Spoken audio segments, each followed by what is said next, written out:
There you go. Now we're on the right call for what you're looking for. Right. Yeah. Perfect. How are you doing? Good, good, good. Yourself? I'm doing well as well. I know we've spoken a few times back and forth in Messenger, and then recently you had some more specific questions, which why I was like, hey, are you able to jump on these sessions? Because these are where I can Hmm. best address them. Right. So we'll get to that in a second. But even back to that, I don't remember the full context because we haven't worked together very long or haven't, had many engagements with you like this. But can you Hmm. just give me a little context to what you're doing in terms of your offer, your expertise, and have you already had clients? Are you looking to get your first? Just give me a little context of where you're at with the business. Yeah. So I've been working with, with one fit. So it's not like I had multiple clients, but I've been working on an offer with a fitness coach. And they're doing, like about 200 to 400K per month. Okay. And what I'm trying to do is essentially, expand on that and get more clients with that. So I kind of have something to leverage as a case study. Yeah. But I just, I want to get more, fitness coaches, I guess, or even fitness education companies, like weight loss education companies, could also go broader after like transformational coaches, because it's kind of like, similar with a lot of these offers in terms of, how the process works and how acquisition works with the transformational ones. And then, yeah, but the main thing for me that, the reason I asked you for like the groups and stuff, how do I find them, is just finding groups where it's more of person B than person A. Because the thing is, with like the fitness coaching space, you probably notice, there's like hundreds of thousands of people, and 99% of them have no money. They probably don't even have clients. A lot of them don't, or they barely have any clients. They're still, working in person with people. They're not really online. They're kind of like influencers. So what I'm looking for is for people who have, some clients, maybe they're doing 5, 10, 20K per month now. And then from there, they just need a team, right? An infrastructure to be able to expand higher and hit 30, 50K per month, with the business. So I'm trying to see if I could find a little bit more of that qualified lead who's already doing it, has some momentum at least. Okay. Cool. That somewhat answered my question. You went down a couple other paths that we can certainly touch Yeah. on. You said one of your clients or your client, and you haven't done this with a lot of people, is in the fitness niche and did you say went from 2 to 400K? Is that they're somewhere between 2 and 400K in revenue? Yeah, so I mean, with fitness, it's like, January is the biggest month. So this month they're gonna hit, close to that 400K mark. Then like Gotcha. December Okay. was No, closer I to got you. 200K. Yep, yep. Because So the yeah, one so thing I don't have clarity that's on, and you can elaborate on for me, is what do you do for them to help them get more results or those results? yeah, that's a good question. So I'm just, I'm the one kind of like responsible for the lead gen, for the actual acquisition. So, people coming in, so the marketing, a lot of the organic marketing, there's someone else who does the ads, but like the ads themselves and runs, there's a media buyer and everything. But I'm responsible for the actual funnel of how people are coming in, the setters, the actual sales process up until they're sold on the deal. And then, the back end as well, because the way it works right now is, they come in, they get sold on a front end package, and then 3 months down the line, they're sold onto a 1 year coaching program on the back end. That's still kind of more done by the owner himself, but the actual, driving all the leads and converting them, converting that attention, most of that is kind of in my hands. That's what I do. So mostly lead generation, like the acquisition part of things. Gotcha. Gotcha. And I think even those are very different. I work with a lot of different companies. I'm the co-owner of 3 different companies. With Audience Lab, obviously, we work with more advertisers and more brands in terms of paid advertising. Um, Hmm. but I work with a lot of lead gen agencies or that use our software and a lot of acquisition. I think they're two separate things. Some companies you just give leads, and those are companies that have the good marketing acumen to activate those leads, to get them into their calendar or into their landing page or whatever it is in that particular funnel, right? Hmm. So I'm sure by what you said, by working more in the sales process, you're more part of the acquisition. And like you're Yeah. not so much of the lead gen because you said somebody totally different runs the ads and is media buyer. That's the lead gen aspect. More acquisition is how do I convert those leads into Yeah, a converted client, right? So it's always exactly. good to Yeah. realize the difference because there's a lot of business owners that don't even get it. Like they hire a lead gen agency and they're wondering why they're not doing the whole acquisition process and things Hmm. like that. And one skill set is totally different than the other. Some people are great at the back end process, but suck or just don't have the acumen or the wherewithal to do all the media buying, Right. so on and so forth. So, yeah, being familiar with that. Now, one thing I want to ask you, and then after that, I'm going to give you some feedback, and then we'll get into the whole Facebook group stuff and my philosophy on there, and I'll probably run through a few tools in the curriculum Hmm. that you may or may not have seen that you have access to. That would also be helpful. But right now, for who you're going for, oh, actually, one thing I want to touch on before I ask you to do this is the last thing I had for a note is you mentioned like a lot of these fitness people not having money, and you were also thinking about possibly targeting transformation coaches because you like there's a lot of similarities between those offers. Hmm. Number one, I couldn't disagree more. I think there's a lot of differences between fitness and transformation coaches. Number two, I think the biggest commonality is they're both kind of entry level broke audiences, and I think transformation coaches are even harder to get results for than fitness coaches. So I Hmm. don't believe that's a smart niche, especially if you're trying to say because they're similar, because they're not. I've worked with a lot of both. And some of the examples I'm going to give you are going to be more relevant to fitness because it sounds like that's what you've already had some success. You're already having a client with that. We can talk about some other ones too, but I've worked with a good 5 or 10 fitness coaches pretty closely that we've scaled up. All now that I'm thinking about it, all 3 or 4 of those 5 are probably through different strategies, different platforms based on some of their foundational stuff and what they were doing. So I'll give you a little bit of feedback on that, but that's just my advice. Take it for what it's worth, right? That's what I always Yeah. say Thank when you. you have a coach or a training program. It's like take what's applicable to your business. I had a coach I once paid over 15 grand to go join his program when me and Hmm. Jesse, my direct partner, launched our first little 2-man consultancy, charging $4,200 per client at the time.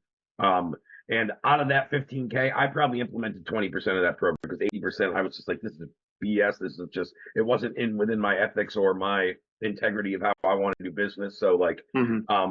I would never say the program's a complete waste. I don't think it was worth it, but we took what we could implement and we threw it into our thing and we got good results. We made our money back and much more. So I'm not going to complain, but that's my point in any program, whether it's 20%, 50%, take what's applicable of what I'm giving you in terms of advice. But yeah, I would love you to pretend I'm your ideal client and you already know I have the type of business you're looking for. I have a fitness model. I have established results already. I have front end lead generation, but I need help converting more and increasing show up rates and conversion rates.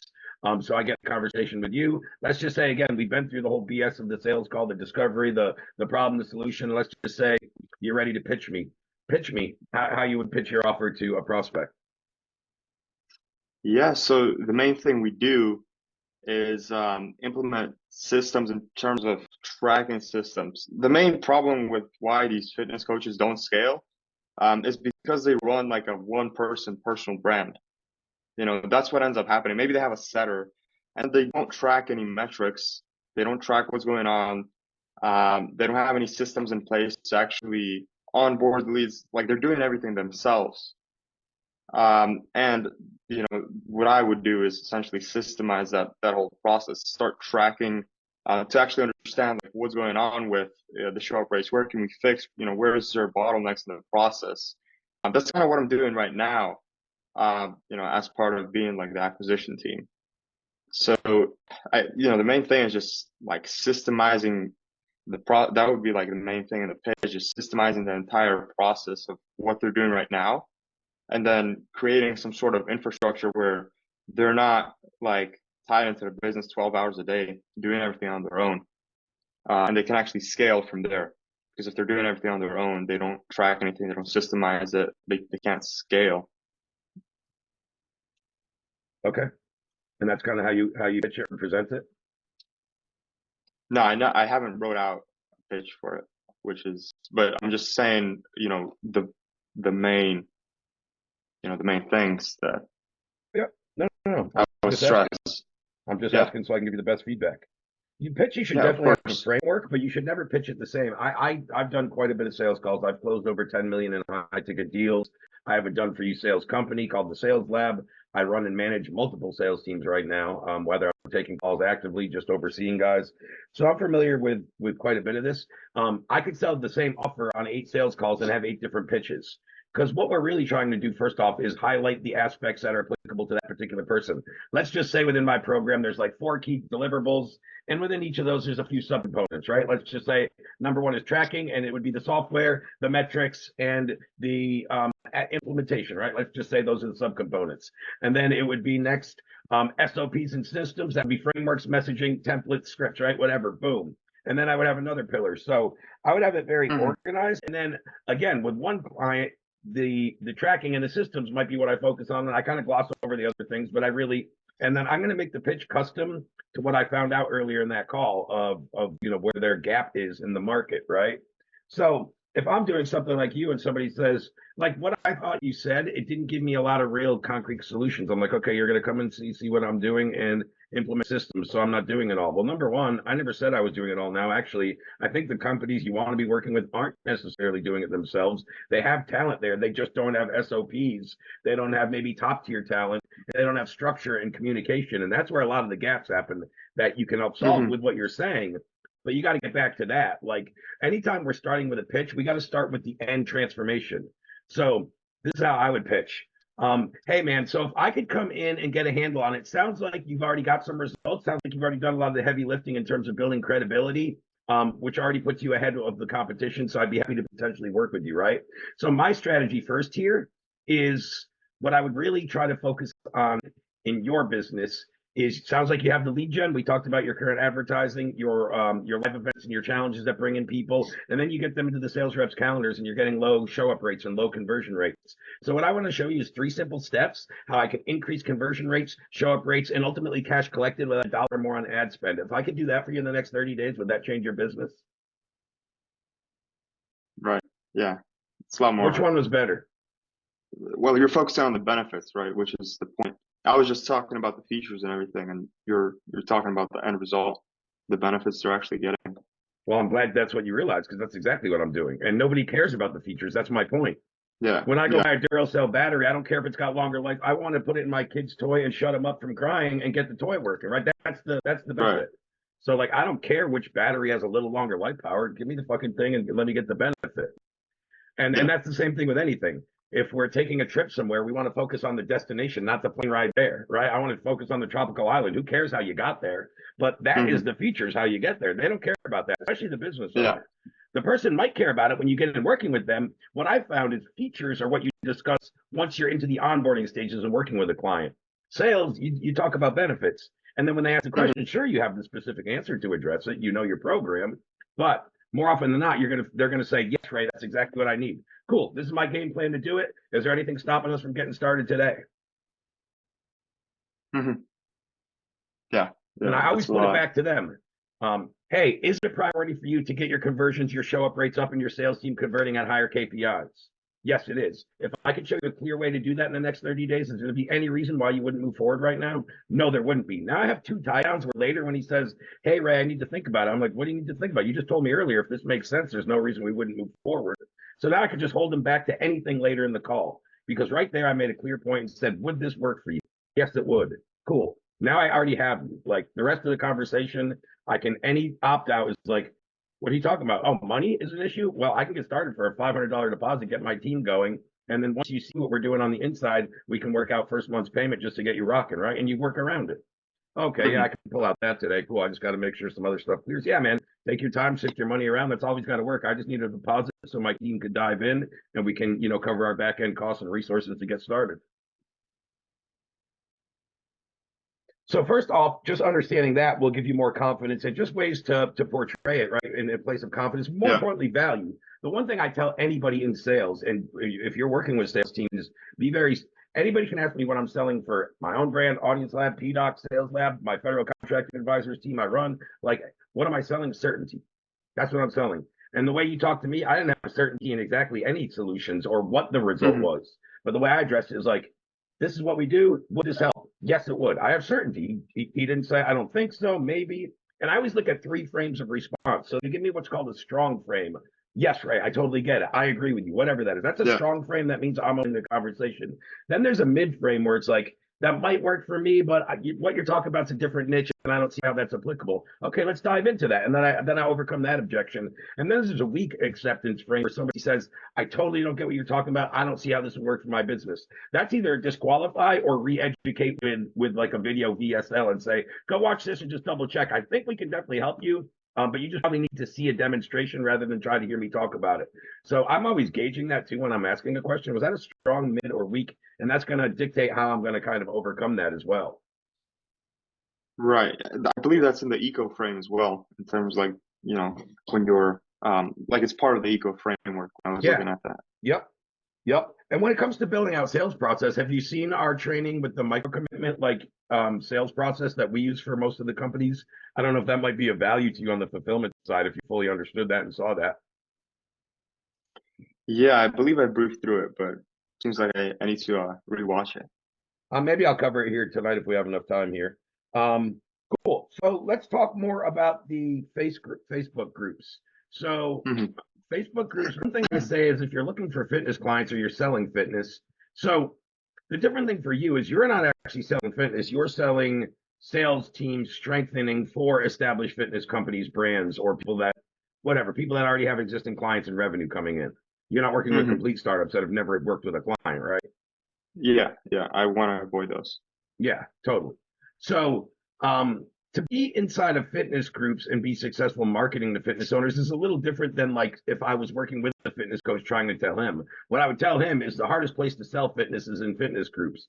But what I would use those fitness groups for mostly is the research pain points. What are fitness coaches talking about in terms of any struggles they're having in terms of the business? So what you really got to find for the best groups for that is actually like groups of owners of those type of companies, not just fitness coaches, but like where do fitness coaches hang out where they talk within one another? That's where you have to find those communities. And those are the people you want to understand their pain points. You're probably not going to find in a fitness community because number one, every influencer or the guy leading that community is only going to be showing his good stuff in a Facebook group. Hmm. They don't show the bad side of business, number one. So you're not going to hear much about problems and pain points. Number two, they're using it as a monetized funnel to try to convert potential fitness clients. Again, that's not you. So you're not going to pick up a lot there in terms of understanding how to get more clients for yourself.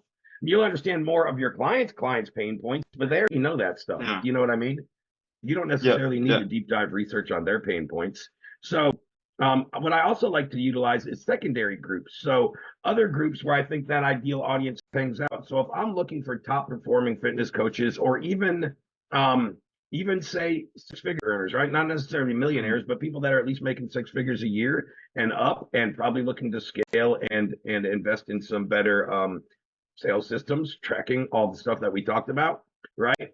I mean, something that I would be thinking about if I was doing that as a business owner in terms of groups. Hold on, I kind of lost my train of thought because I had two simultaneous thoughts. Um, in terms of groups, where was I just going with that? Oh, secondary groups. That's what I was saying. So cool. So those type of people, I'm looking for secondary traits. Like, what are these people doing? Is it luxury cars? Is it luxury watches? So other places where high performers hang out, but it's not necessarily a marketing or a business type of funnel. It's more of a community, and that's where people get in there and start talking about shit.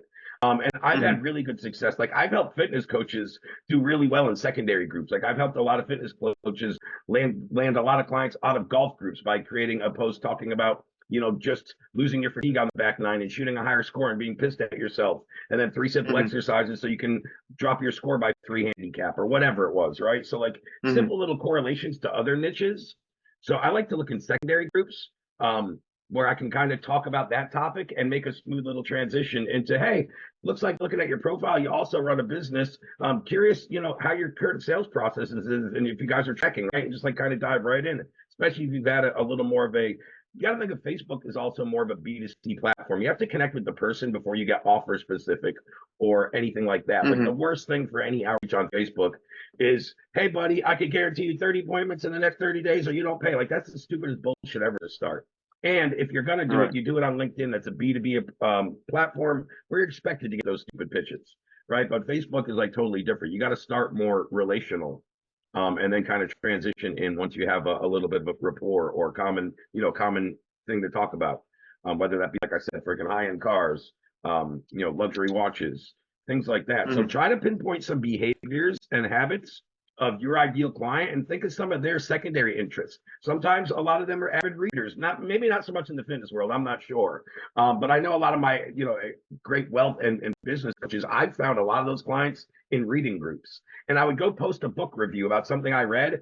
And then really quickly, I would talk 80-90% about the book review, 10% transition at the end. Hey, I never realized how much that helps me in my own business in terms of working with clients and closing more high ticket deals. Let's just say I read a book about human psychology, right? And then it's funny when I get the comments, I get like 30 comments and like 8 would be about the book review and about 22 would be like, so what is it you do for work? How's it helped you work with clients? And it was a smooth transition into my conversation, right? So you got to think outside the box as well. Too many people just try to go direct to a group. Sure, you could do that, but then you're playing the law of averages and cheapest price and all kinds of competitive, or there's ways you can just go organically build a relationship with somebody, then segue into how you might be able to benefit them and see if it's worth the conversation. It's got to be a win-win on both parties, right? And too many people, when you're trying to market to them or get them to book into your calendar, they don't feel like it's a win-win. They feel like it's somebody trying to urge them to book something that they might not necessarily need. So you got to position. It's all in how you message and position that engagement. Right. Okay. And then with secondary groups, would you consider, fitness coaches and fitness companies, they use, specific software to like fulfill for their clients, whether it's like diet softwares that create diets. Yeah, I'm quite familiar with them. Yep. Would you consider that like groups for those software, would you consider that secondary or primary in terms of like that might be actually primary for your ideal audience. So if there's software specifically for that, that's who would be in those groups potentially is fitness coach owners looking for new tech, new software. So those would be the type of groups where if I was you, I'd be looking for conversations and little entries where you could solve a problem. I mean, I do really good in niche specific groups. If somebody posts like, hey, the new iOS S17 update really screwed up our ad cost. I'm like, hey, we have this this database platform where you can upload audiences in market live directly from our platform into your Facebook ads. So you don't have to target base there. Like really quickly, would that be a benefit? And because that's like an unexpected direct solution, they're going to be like, shit, that's cool. Like, yeah, I mean, I'd be dumb not to at least look at it, right? Cool. Let's go do a quick 15-minute call, see if it makes sense. If so, we'll talk numbers. If not, nobody loses anything but 15 minutes. Cool. Let's do it. Right. And boom. So it's all about, again, how you go about it. There's ways that just feel much more natural and like it's in the benefit of that person as well, not just. My thing with you, though, is it's totally up to you, but from your perspective in terms of fulfillment or what you do, what's the difference if you were to work with fitness coaches, sales teams, and increasing conversions and messages, and a business coach or a consultant or an agency? So are there differences and there's a reason that you did fitness? No, it was by chance that I did fitness, but the way I got into the software. But I guess the only reason would be like, it's easier to sell to consumers and just like an easier process in terms of like, or at least, that's how I think about it. What would you say about that? Repeat the question. Yeah, no, so you asked me why, why I wanted to go with fitness. I was just saying that I feel like it's easier to sell to consumers, even like, the entire acquisition funnel. It's a lot easier than like doing it for B2B. And I asked you what you think about that, but also, the other reason is because I have like a case study in fitness. So, I thought it was just easier to go into that since I already have like proof and I'm still at that company. I agree. That's why as well. I agree. And I'm going to answer that one. My question was, so the answer to my initial question, though, it sounds like, there's no real difference. There's no main reason why you picked that or not. It's just you had some success and okay, it's kind of like the natural progression. By chance. Cool. Yeah. Cool. The other thing I would say to you regarding the Facebook groups or Facebook outreach, not even always through groups, sometimes just through profiling individuals based on job title and description. But a good partners, good people that you would want to be in contact with for potential relationships and real accounts is with media buyers. Media buyers hate when they generate leads for a company and they have a shit sales process and can't convert and they're getting hacked. And it makes them look better. So like that's a win-win-win. So you join forces and you get with a media buyer, you show him what you could do. So how many clients you currently have that aren't converting at KPI or getting below rate show up rates? What if we implemented this, right? You go in, you're already working with them, you recommend this, I'll go in and fulfill it all. I'll kick you back 30% of the deal volume. Right. So now they're selling your product for you and everybody's winning more. The client's getting better conversion rates. The media buyer, it looks like all their numbers are going to be better and you get a client out of it. So I would look at forming what I call mutually beneficial partnerships and look into current media buyers already working with fitness companies. Matter of fact, I'm plugged in with one of the best in that I know of, and he was on my live stream of about a month ago. His name's Robert Eaton. He's plugged in. If you see his testimonials, they're all in fitness. If you go scroll back through my free Facebook group, like 8 or 10 posts, probably to go back 2 weeks. I don't post daily, so you'll see like I have all his case studies put in there. He took people from scratch to 700,000-800,000 a month. Other people Wow. from 50K to 450K in 90 days. I mean, he's done some really, really good stuff. But in certain, and he's very specific, so he won't work with a client. He won't take on a client without looking at their sales process. But my point is finding media buyers that now people might be like, oh, now I can take on someone that doesn't have that because I have a guy I can recommend to go and fix that, right? Because they don't do that themselves. Media buyers don't do the sales process. Yeah, that's really good. I never thought of that. That's really That's good. the simplest approach. And again, the only Yeah. way these work is win-win-win, right? That gets that guy better results, it gets that client better results, and you get a client out of it. And generally an easy sale because when you forge the mutually beneficial partnership, it's the existing relationship already going and selling it for you. Like, hey, I got this guy that I should bring in to fix our, conversion rates, our show up rates, and ultimately our cash collected, which is going to make our ad profitability about 2x. Oh yeah, bring them in, right? It's just like a quick segue rather than you coming in cold. It's a hmm recommendation from somebody that's already in the door working with them. Yeah, yeah, that's really good. That's yeah, I mean, I can actively find these guys and just add tons of them, And that's where you could split daily. out pitches. When we work with media buyers that go into other things outside of fitness, cool. Now I'll start to build out sales teams. But I would start right there. I would start with fitness too. If you already have a case study, there's a Yeah, lot of media buyers where that would make sense. That's an industry where they don't, generally speaking, have very strong sales teams and conversions after the lead comes in. So I certainly see a need for it. You just got to be talking to the right people. right. Yeah, and I mean, like with the case study, it's like since I'm already working here as well, I can also create content, always like valuable content on like if we make this change and it increases revenue or it increases show up rates, I can put that out and then, start adding it to my profile, kind of like a portfolio of little case studies, Yeah. of what works and just providing value and everything. And that would probably help too. Yeah. I'm sure. I'm sure. Anything that you can ultimately make content out of helps one way or another. I wouldn't try to become that as part of your deliverables though. Like the fitness coach should be creating his own content. It's got to be his Oh yeah. face and his, you know what I mean? So don't go too far with that idea. But I see what you're saying. The subtle tweaks in messaging, in copywriting, in Yeah. more in that side of the flow. Yeah. Yeah. You just want to be careful when you say that more about help with the copy rather than the creative. The creative, they think you're going to get behind camera and do video. Yeah. No, that wouldn't happen. Cool. So, yeah, I mean, I think that covers most of your questions and pretty much everything I had in my notes, but I got a few minutes. So real quick, I'm going to screen share and I'm going to bring up what I was talking about with that micro commitment to just refresh your hmm memory, or I'd love to hear your thoughts on it since you kind of build out sales processes because I'm kind of a nerd when it comes to these processes and stuff. And I'm the guy on the team that does all this shit. So let me bring it up.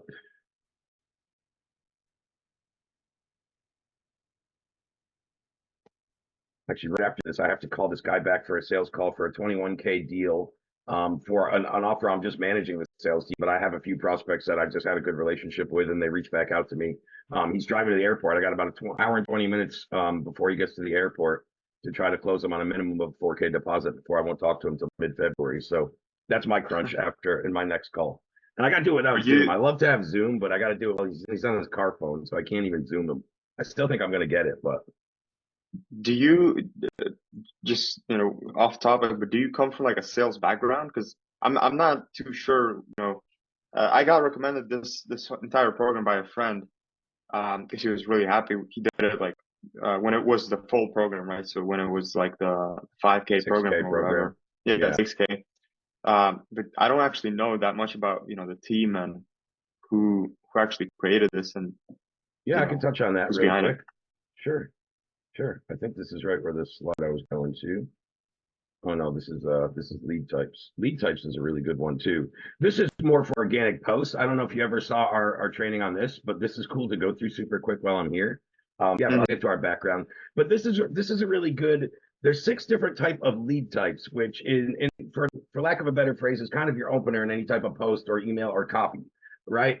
And then there's these different stages of sophistication or awareness levels across the top. So somebody that's unaware of you, they've never heard your name, what you do, who you are, they just became your friend yesterday or your first engagement with them. You probably have to reach out with some kind of a story-based lead, like you were talking about, knowing more about somebody's backstory. The only reason you probably came in is because you had a warm referral, but without knowing anything about a company. So usually I want to start there. Like if I notice I have 30 new group members, my post to those people is going to be more of like either a value drop of what you're going to get here, or if it was on my timeline, it'd be more about like my personal story and how I got here, not about what I do so much. More of a story because people want to relate to, the people that they ultimately end up working with, especially online. So story-based leads are very good for an unaware market. Then we have what's called problem-aware markets. There's a problem. Let's say my Facebook ads aren't converting, right? Very common problem. For those type of people, I want to make, and some of these fall in between, they work for two, but I want to make either a proclamation or a secret lead to this type of audience. A proclamation is just a very quick, emphatic statement that kind of disarms the reader and makes them want to keep reading.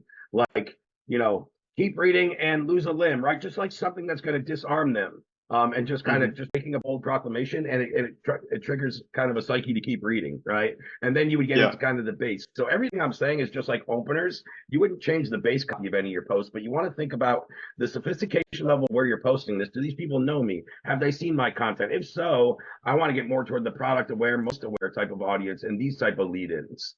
That makes a big difference. Once I mastered this, when I was doing solely organic to get leads, I was like, shit, a lot of these posts weren't working. All I went back is tweak the first sentence, change the lead type, and boom, I got triple, quadruple the comments and engagement. I was like, shit, that's why. And nobody really teaches this.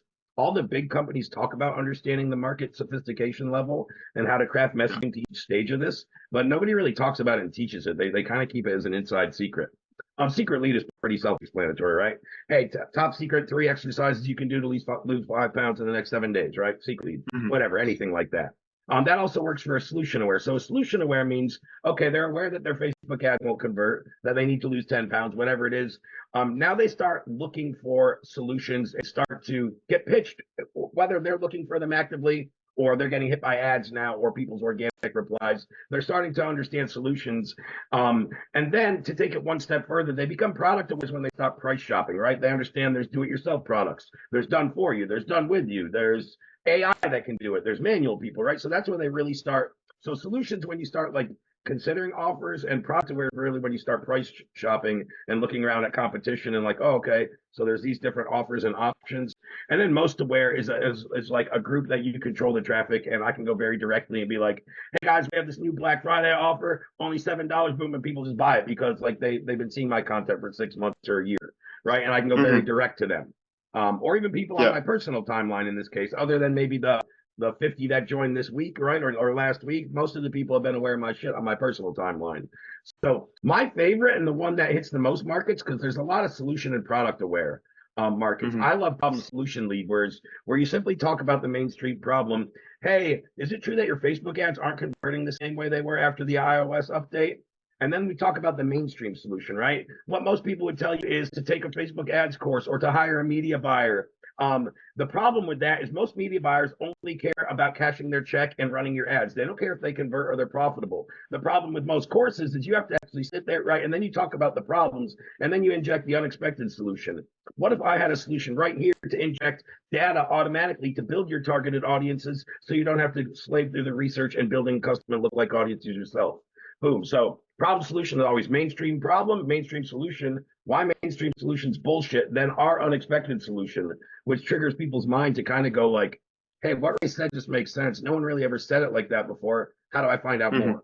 And that's kind of what it does, right? So promised leads are usually something very direct to your offer. So again, let's say your offer has those 4 pillars like software, tracking, role play, and whatever, accountability. Let's just say those are the 4 pillars. So I might just make an offer about one pillar and talk about that and be like, hey, I got this new, what if I promise you I could show you a software that tracks everything? So just talk about one very specific part of the program or a problem you solve. When people get interested, it's a smooth segue into your full flagship program because you're already talking about one component in the promise aspect, right?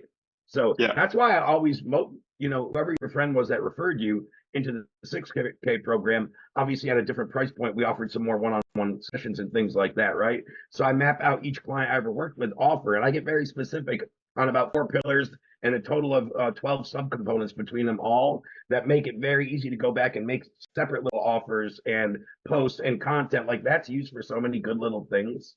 Yeah, so, but that's kind of how lead type works. Now let me go back up to what I was first going to cover here with the micro commitments.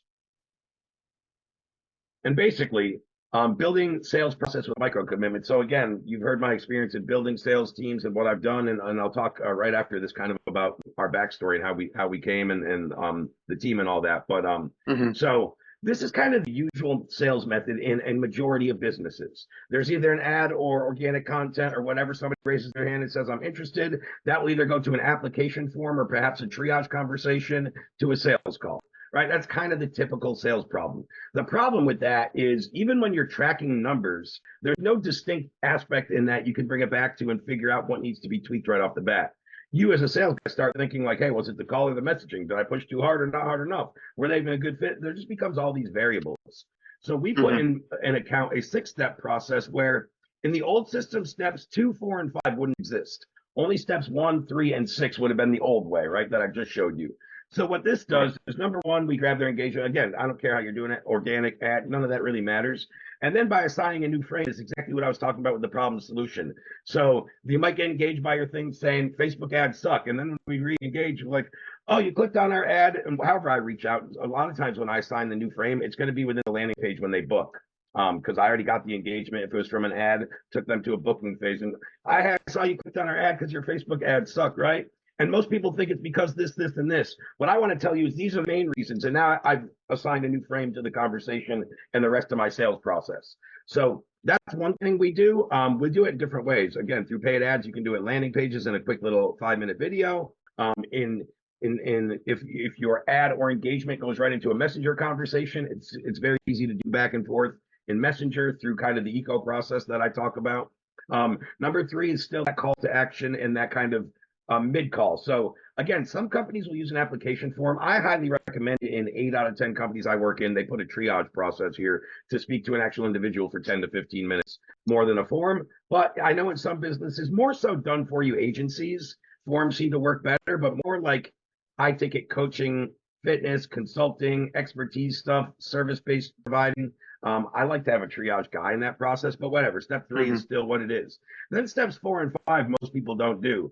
So after step 3, no matter what, we always assign homework, being like, we're either giving them a new, let's just say, again, we got on the call about their Facebook ads, and then I get done and I'm like, cool. So this call was about a 10 or 15 minutes just to understand if we can help you. What I'm going to do for you next, my friend, is I'm going to send you a quick little video. And that's going to go over exactly the way that we're going to switch doing your ads using our platform. That way, when you get on that call with Mark Friday at 2 p.m. and for the demo, you're going to understand exactly how this works and you'll be able to ask any educated questions to your niche. In addition, and then I'm going to step 5 here, I'm going to set up a little messenger thread in between you and Mark, the advisor I'm setting you with. And I'm just going to give him a little backstory. That way you don't have to rehash what we talked about here today.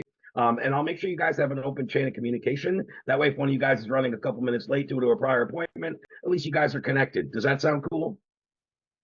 So by doing those 2 things, you're going to increase show up rates. Most closers and most offers never see or hear of a prospect till they click on their calendar that morning and bring it up in their CRM. And they're like, hope the guy shows up on the call. But now you've already talked with him or you've already got an introduction. Hey, I met with V on Tuesday. Hey, Mark, he's looking to dial in his Facebook ads using targeted audiences. He wants a demo. He's in the law insurance niche, whatever, boom, boom, boom. Hope you guys can help each other out. Looking forward to get rocking, boom, whatever. Quick little intro where it's like, okay, then they're like, Ray actually listened to what I said. He reiterated that information. And the rep already responded saying, hey, looking forward to chatting with you Friday, just confirming the time. So those show up rates. And what I always try to think about is everybody talks about client and customer journey, but by going through this, we increase the prospect journey where they come through and they're like, holy shit. Like I've had 4 calls in the last week where people have told me on the call, never speaking with them before, that this is the best sales call they've ever been on. I got called the GOAT in 20 minutes. He's like, you're the GOAT of sales reps. I'm like, I didn't even pitch you anything yet. He's like, but nobody does it this way. And it's like, he's like, it's just so much value. So like when they come through this way and you can increase the prospect journey, it starts to get them thinking like, okay, if they treat you so much better here, what'd it be like if I actually paid them? Right? You know what I mean? So that's some of the differences. I don't know if that's anything different or anything new of what you've heard about, but there's little things you can assign, like when somebody books a triage call, or even if it's an application, then it can send it to a little chat bot for the alignment phase and still set it up, whether it's in GHL or Messenger. So there's all kinds of ways to do that alignment phase. It's harder though off an application. I like it when there's an actual body to really implement that. Like when they speak with a triage guy for like 15 Yeah. minutes and he can go personally set up that thread and do a little bit of a personal introduction. But that stuff goes a long way. So what it also allows us to do by having the micro commitment process is like, and again, I just kind of explain these my own way. This is Adam's really simple one, but number one, do you have the knowledge gap needed to create engagement? No engagement, none of the rest of the stuff works. Is the prospect choosing to accept the new frame? Like I talked about, there's different frames of acceptance, and did they kind of agree with you and say, yeah, man, that would work, right? Then what's the next step you agreed on to call? Usually this is like a triage call or a 15-minute phone, outreach. Homework is usually either a custom video based on their exact need, or it's something that you have that is addressing very specifically what's going to happen on the next call, and we'll just prepare them for that and also deliver some more value. The alignment phase, what I just talked about, and then the close becomes a lot easier when all that happens before the close. That's what it really does, and that's what I notice when talking to my closers. They're like, "Great, once somebody goes through the video and they respond to that messenger, they show up so much more prepared and ready to actually make a decision." Like that's what happens as a difference. So, and again, when I go back and if I'm getting constant rejections or I think about it, I know they never accepted the new frame and I got to switch my messaging here. That's the problem. Like I can figure it out real quick. For the old 3-step process, it's like, what the hell do I tweak? Again, when I'm getting constant no shows, especially down here, that means my video, whatever I'm sending here, isn't engaging or isn't delivering value, and it's creating no obligation for them to show up to the call. So now I need to go and tweak my homework video. So I can know really quickly again. If they just say all pass, it can be new frame. It can also sometimes be alignment. They either never got connected with their rep. It was just like a miscommunication, somebody being late, somebody not having the link. So that could happen because of there. A lot of times it's a new frame, but that's my point. If I'm just getting no response from any of the jump, I know it's my initial ad content or my this didn't really engage them. They might have clicked or something, but it didn't hook them in if they're not going any further in the process. So yeah, that's a little bit about that process. Hopefully that's helpful. Last thing Yeah. I'll cover really quickly before I kick it back to you is, yeah. So our background, myself and Jesse, one of my two business partners, launched our own digital consultancy in 2020 in April. We actually didn't land our first client until August of 2020 at $4,200. And then we grew pretty quickly to about a 40K a month, little consultancy, just two men, no ads, just two guys doing organic through the strategies I still teach and use to this day. We met Adam, and Adam became one of my clients. And luckily, Adam is a great creative and brilliant. He sucks at sales. So he was too over describing his product and he couldn't convert people. He was going into the sales calls for feedback. And Jesse and I had a pretty good track record with sales at the time. So he had hired us as a sales consultant. And then slowly we merged more and more into doing more in the business till we took co-ownership of PDocs. Then we've formed two other companies since then, the Sales Lab and Audience Lab. And how those both came, to be honest, is when probably our first year of running the PDocs, when at the time it was called Auto Organic, when it was a 6K program in 2021, we did 1.6 million cash collected and 2.3 million invoiced in our first year. And what we found is we took about our 20 best clients. Let's say they came into our PDocs 90-day program doing 15K a month and they came out the other side doing 75K a month. That was kind of our 4, 10, or 20 like best clients that came through at first. Then we started to realize we're like, okay, now we want to work with these guys further, like increase lifetime value, deliver higher value, because now that you're at 75K a month, you have a lot different problems and challenges than you did at 10 or 15K a month. So what we did for PDocs, it gets people to that point pretty consistently and does it very well, but like it's not so much made to scale you much past there. So what we saw is we knew a lot of those clients at that time were starting to put a lot more money into paid ads, and a lot were starting to build out sales teams, but they both struggled to do that because they hadn't done it before. They were just solopreneurs doing 15K a month just 90 days ago. So they kind of scale up quick, and they don't have all the systems in there. So that's where Jesse and I at that time probably closed over 20 million in high ticket deals. We started to build out our sales lab where we would train and place reps into established businesses because now our clients needed sales reps, but they also wanted people that would sell within ethics, solution based, integral based, right? And that's the kind of sales training programs we put together. Out of that 1.6 million we made, we took 1.2 as the three owners and put it into Audience Lab because we knew data is going to be the biggest part of paid ads in 2023, 2024. and probably 25. I don't like to judge marketing trends more than 2 or 3 years because they're just too roller coaster. I'd be kind of irresponsible to do so. But we knew in the next 3 years, if you're not using good quality, accurate first party data in your paid advertising, you're going to get crushed by your competition. So we started to build out that infrastructure, and we again invested 1.2 million and 8 months before we ever made a penny back on it. So we took a big gamble, and now we're actually that's our first and our only 8-figure a year company. So we just crossed the $10 million a year run rate in Audience Lab. Background before that, I did 20 years in corporate America in a very obscure niche in industrial laundry. And I was in sales and service for about 20 years. In late 2017 is when I got, if you were on that live today, you might have heard this already, but when I got that news from the doctor about my back problems and being really extensive. So in late 2017, and when I first stumbled across digital marketing through like Dan Henry and Billy Jean, I bought a $297 Billy Jean is Marketing Facebook ads course. And by the second or third month of 2018, I had a little side agency going while I was still working that full-time job. I ran Facebook ads and I was getting leads for local brick and mortar retailers.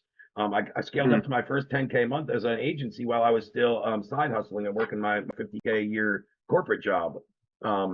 So took me till November 15th, 2019. When I quit that, I felt like after about a year and a half of running my own agency, of hiring coaches, of reading books, taking courses, just everything, getting familiar with digital marketing, I figured I had enough skills that I could go out and work for myself. And I've been doing that ever since. I first started actually on the high ticket sales team of what turned into be a competitor, but at the time was a consultancy doing about 20 million a year in digital coaching products. We had a 10K and an 18K coaching product we sold. So I started out on their sales team, and that gave me a real good, there was a lot of good high performers, and I learned a lot from those people, but I also learned a lot about the shady side of sales. And that's what kind of gave me the motivation to go start my own thing. And that's where I partnered with Jesse. And we're like, fuck this, we can do this better for people, cheaper, and give them just a better overall product. And that's what I began to see. So, but yeah, I closed some big ticket deals and did some things while I was with that company. Again, learned a lot there. What I really took out of there that helped me the most is all the sales systems and what I know and what worked for those guys. And they were the classic example of a client charging 10 to 18K to their customers, right? And not even teaching what they're doing to get their own clients. So they're doing this strategy internally to get us sales reps calls, and they're teaching this. So that was red flag number one. Like, and they did a real good job internally. I know what for what reason of separating sales from fulfillment. So I was told what we did on the inside and what to sell, but I never really saw the fulfillment side of things till a couple months later. I had clients come back saying, "Hey, you said you were going to do this. That never happened." And this, and I started to realize the shady shit that was going on. I'm like, really? That's why they didn't want us to see the fulfillment. So, and there's companies like that, but yeah. So once I saw that, once you don't believe in a product, I couldn't be successful as a sales rep on that team anymore. And again, my biggest takeaways is all the systems and procedures of high performance sales teams and more the back end stuff. I didn't know about all the CRM systems and call softwares and everything I would need to build out a thing at the time. I was still pretty green. Like I said, I'd run my own little agency. I had freaking Kajabi and one other software, and that was all I needed. I think I had an email autoresponder or something on top of it. Like I didn't have shit. But yeah, so that's kind of a backstory, what we've grown to. And currently we have a 6, 7, and 8-figure company. So 3 years ago, January 21, we launched PDocs from scratch, and now we have 3 companies that are all at those annual run rates. So it's pretty crazy how stuff can happen when you deliver the right stuff. To treat people right really is what it comes down to. Yeah, it's a good product. That is pretty fast though. 3 years. Yeah, I would have never thought I'd be here. And I would have never thought, to be honest, that I closed some of the deals I closed. I used to upsell little 10 and 20 and $30 weekly rental items like for companies. Yeah, it adds up to money over the years and the weeks, but like I mean, I sat in and closed a 40K deal by myself that I would have never thought. It was actually easier than a lot of the 5K deals. I was surprised when I started closing a few 25 to 40K contracts. It's literally like once I did the pitch, they're like, yeah, send over the contract. Well, we'll send the invoice. I'm like, okay, yeah. I'm expecting like objection 25 grand. Like, what's that? They're like, yeah, send the contract. I'm like, oh shit, this is easier than I thought. Right. Yeah. Thanks for explaining that. It's really interesting. Yeah. It's easy to explain because it was my life. That's true. It's a true story. Yeah, you never have to think about it. That's what I always say. People always like, what do I think? What do I think? If you're telling the truth, you never have to think about what you're saying. It just comes. Right. It's like When the people think goose long, it makes me in wonder. space. Yeah, it makes me wonder when people are like, why? Like, there's another thing I always talk about of putting your core values into your business, and this has really come more into play scaling. So now you have about our team too. So I have myself, Adam, and Jesse are the three co-owners. We have 17 total employees, so there's 14 guys under us. We have tech developers, coding guys, customer support, sales reps, things like that primarily. Mm. We have an outsourced media buying team that helps manage things, but Adam is very hands-on with the ads and creative, and we're actually probably just gonna take that more in-house. That was more just to really manage budgets and monitor things, but Adam's still doing all the creative and using our data for the audiences. So, but yeah, that's kind of our operation internally. But what I was kind of talking about was like I have certain core values that are kind of in everything I do. This is an exercise I learned like back in 2018 when I was going through a little Tony Robbins thing at the time. I think it was. Mm-hmm. And for me, it's like being unfiltered, delivering value with no expectation of return, always operating in the prospect's best interest. And like I have four things that's just like embedded in everything I do. And if the people I associate with or they don't get on with those vibes, like they don't get in with my company, like they're my values, but they get embedded into your company and in the clients you work with and the team members you bring in. And I always say, whenever you're building a team, there's three things I've really learned that when I now interview and hire, if you don't have these three things, you just can't be on my team. Number one is I like to say unimpeachable character, somebody I would just scream out from, yeah, that's my team member. Like I would never be shy to be associated with them, right? Number one. Number two would be sincere candor. Like they're doing this for the right reasons. They're not just in it for a paycheck. They're in it because they have a passion. They want to help people. They know they can deliver value to my company. There's a vision behind it. And number three is competitive greatness. They want to be the top Mm-hmm. performer in whatever thing they're in. So like that's my thing. Always on my checklist now. When I talk to people, no one really notices like behind the scenes. And if like you don't tick those boxes, I'm just like, sorry, man, it's just not gonna be a fit. Right. That's interesting. Yeah. I went into some higher level shit that I didn't plan on covering, but hopefully it was helpful. No, that's super valuable. I actually, I didn't come into the call. I was like, I'll just get my answer, come out of it, but it's a lot of value. I didn't even expect it. I do these for about 45 minutes each week, and pretty much every week, even though I have like 28 people currently paying right now, and I don't super promote the PDocs just because I've been so busy. That's also my Q1 goal this year, and my business plan is to switch my 35 hours of audience lab and 15 hours of PDoc sales lab, and I'm reversing those so I can start to dedicate more time and build these back up more, because as we grew one company to 8 figures, the other two kind of sacrificed a little in the time and effort we could put into it, which is a byproduct, but I always show up. And anyway, long story short, like pretty much when I do these, it's usually a one-on-one or one-on-two every week. So that's why I'm surprised people don't show up to this, because I can just deliver so much personal value in one session. Like, yeah, it's that I crazy. can't do, just through Messenger or in a group of 30, Yeah. right? You know what I mean? Yeah, no, it's very valuable. I generally didn't expect this. Learn a lot. Just, I guess, for the main takeaways, I know you have to run, but for the groups, you said about going after secondary groups, looking into that, but primarily I should be focusing on, or at least trying to get some media buyers. I would be trying to And do that. So that's the main what I like to say focus. is that's kind of a mutually beneficial partnerships thing. So you're trying to get in with somebody that's already going to be going to already has some of your ideal clients on their book of business. Mhm. As a byproduct, while you're in those groups and those communities and trying that, you're also going to run into your individual ideal clients too. So it's going to be a mix, right? You'll probably still be meeting with some fitness coaches and about their sales teams, but Yeah, also, so yeah, that's why that community is great, because even as a byproduct, if you don't get like the big MVP, you're still going to be hearing from those brands in there. And having those conversations as well, whether you're doing Facebook outreach, LinkedIn, doesn't really matter. yeah. And I guess the last follow-up question in terms of the groups, with these groups, do you think it's just almost like impossible to find groups where it's specifically, these coaches who already have teams and, kind of like the avatar that I'm looking for, where it's not someone starting out. It's more like of an advanced type of business that they have where I can come in. Do you feel like it's nearly like impossible to find those guys, or are those guys No, only in paid communities? no, I know a handful just off the top of my head who I've worked with. And no, they're just kind of like the average guy. They're like I said, you'll find them in those secondary groups. You'll find them Okay. still on their own timeline talking about their stuff and posting. You just need to be connecting with like fitness CEO, fitness founder, fitness partner, fitness, like those 4 or 5 titles that go with the decision maker, especially. And where I think you're at is guys, fitness coaches at about 25K a month. That's generally when Yeah. they can start to look into building out sales teams and putting in systems. And so that's like, you don't need super established like 6 figures a month or up.